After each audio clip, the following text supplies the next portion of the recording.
এক ধাক্কায় 15 ডিগ্রি কম, রাজ্যে কনকনে ঠান্ডার পূর্বাভাস, বড় আপডেট দিল আবহাওয়া দপ্তর। লক্ষ্মীর ভান্ডার নিয়ে নয়া সিদ্ধান্ত সরকারের, জানুয়ারি থেকে বদলে যাচ্ছে নিয়ম, করতে হবে এই কাজ। জানুয়ারি থেকে বন্ধ করে দেওয়া হচ্ছে এই প্রকল্পের টাকা, করার সিদ্ধান্ত নিয়ে জানিয়ে দিলেন মুখ্যমন্ত্রী মমতা বন্দ্যোপাধ্যায়। যুবশ্রী প্রকল্পের নতুন আপডেট, মাসে 1500 টাকা নয়, বদলে মিলবে 2000 টাকা। বেকার হলেই এই কাগজগুলি দিয়ে আবেদন করুন। গ্রামীণ রাস্তায় বড় গাড়ি প্রবেশ বন্ধে কড়া পদক্ষেপ, পুলিশের মাইনে কাটা হবে, ঘোষণা মুখ্যমন্ত্রী মমতা বন্দ্যোপাধ্যায়ের। হু হু করে বেড়ে গেল সোনার দাম, কলকাতায় 1 ভরির দাম কত আসুন দেখে নেওয়া যাক।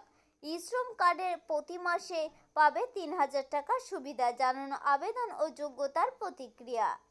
আজকে থাকবে মূলত এই নিয়ে বিস্তারিত আলোচনা।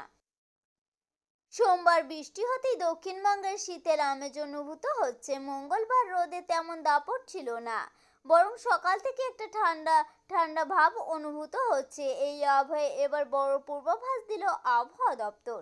সপ্তাহান্তে এক ধাক্কায় কলকাতা সহ দক্ষিণবঙ্গের তাপমাত্রা অনেকখানি কমে যাবে বলে জানিয়েছে আবহাওয়া অফিস। আলিপুর আবহাওয়া দপ্তর জানাচ্ছে, সপ্তাহান্তে 15 ডিগ্রির নিচে নেমে যেতে পারে শহর কলকাতার তাপমাত্রা। পশ্চিমের একাধিক জেলায় তাপমাত্রা আরও কমে যাওয়ার সম্ভাবনা রয়েছে। ওই জেলাগুলির তাপমাত্রা 10 ডিগ্রি ও তার কম হয়ে যেতে পারে বলে জানিয়েছে আবহাওয়া দপ্তর। জানিয়ে রাখি, মাসের প্রথম সপ্তাহে অথবা 2 থেকে 10 তারিখের মধ্যে এই টাকা সবার অ্যাকাউন্টে দিয়ে দেওয়া হয়। এবার মুখ্যমন্ত্রী স্পষ্টভাবে বলেছে, যে সকল উপভোক্তাদের ব্যাংক অ্যাকাউন্টের সঙ্গে আধার কার্ডে লিঙ্ক করা থাকবে তাদের অ্যাকাউন্টে মাসে মাসে লক্ষ্মীর ভান্ডারের টাকা পাঠিয়ে দেওয়া হবে। অর্থাৎ পশ্চিমবঙ্গ সরকারের এই প্রকল্প পেতে হলে উপভোক্তাদের এবং আবেদনকারীকে ব্যাংক অ্যাকাউন্টের সঙ্গে আধার কার্ডের লিঙ্ক করিয়ে নিতে হবে। আবেদনকারীর আধার কার্ড, স্বাস্থ্যসাথী কার্ডের জেরক্স জমা করতে হবে। সেই সঙ্গে আবেদনকারী মহিলা যদি তফসিলি জাতি উপজাতি সম্প্রদায়ের হয় তাহলে সেই শংসাপত্র জমা করতে হবে। এছাড়া ব্যাংকের অ্যাকাউন্টের পাসবইয়ের প্রথম পাতার ছবি, রঙিন পাসপোর্ট সাইজ ছবি জমা করতে হবে।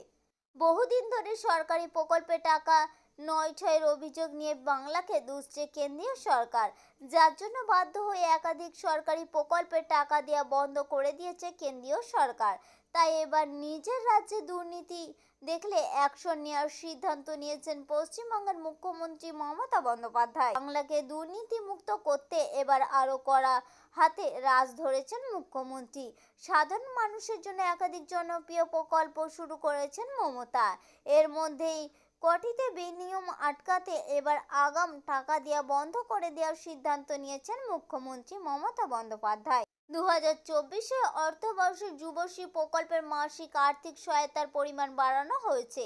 আগে এই প্রকল্পে আবেদনকারীরা প্রতি মাসে 1500 টাকা থেকে 1600 টাকা ভাতা পেতেন, এখন বাড়িয়ে এই প্রকল্পে 2000 টাকা করা হয়েছে।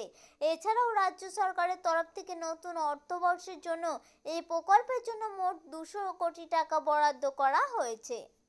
রাজ্যের গ্রামীণ রাস্তাঘাটের বেহাল অবস্থার বিরুদ্ধে বারবার অভিযোগ উঠে আসছে। এবার এই বিষয়ে কঠোর বার্তা দিলেন মুখ্যমন্ত্রী মমতা বন্দ্যোপাধ্যায়। সোমবার এক গুরুত্বপূর্ণ বৈঠকে তিনি স্পষ্ট জানালেন, গ্রামীণ রাস্তায় বড় গাড়ি প্রবেশ করলে সেই দায়ে পুলিশ কর্মীদের বেতন কাটা হবে। আজ মঙ্গলবার অর্থাৎ 10 ডিসেম্বর কত হলো সোনালী ধাতুর দাম আসুন দেখে নেওয়া যাক। এদিন 22 ক্যারেট সোনার দাম বেড়ে 7310 টাকা হয়েছে। 18 ক্যারেটের দাম বেড়ে হয়েছে 6000 টাকা। 1 কেজির উপর দাম হয়েছে 93,281 টাকা। আমাদের উদ্দেশ্য ছিল কেবলমাত্র ছোট্ট ইনফরমেশনটি আপনাদের সামনে উপস্থাপন করা। যদি ভালো লেগে থাকে অবশ্যই লাইক করবেন, জনস্বার্থে প্রচুর পরিমাণে শেয়ার করবেন। Thank you friend, thank you for watching.